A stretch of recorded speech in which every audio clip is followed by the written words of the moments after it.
कर्म बड़ा या धर्म, दोनों के बीच द्वंद्व को कैसे सुलझा? आप समझ ही नहीं पा रहे। धर्म से ही कर्म जो किया जाता है वही कर्म है, नहीं तो कुकर्म है। जो धर्म रहित किया जाता है उसे कुकर्म कहते, उसे कर्म थोड़ी कहते। कुकर्म कुकर्म। जो धर्म युक्त कर्म किया जाता है उसे धर्म युक्त कर्म को कर्म कहते, शुभ कर्म में आएगा। और जो धर्म से रहित कर्म है वो तो कुकर्म है। तो आप क्या समझते हैं कि कर्म बड़ा कि धर्म बड़ा? अरे भैया, जो धर्म से युक्त कर्म है वही कर्म है, बकाया सब कुकर्म है।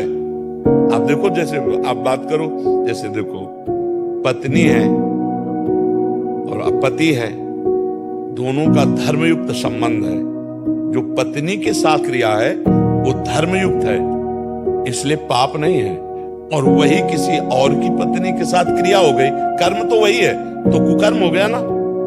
धर्मयुक्त कर्म हुआ तो वो निष्पाप है, और वही कर्म दूसरी स्त्री के साथ हुआ तो पाप बन गया कि नहीं बन गया? कुकर्म हो गया। जो धर्मयुक्त कर्म है वही कर्म है, और सारा का सारा कुकर्म है। और ये धर्म क्या है?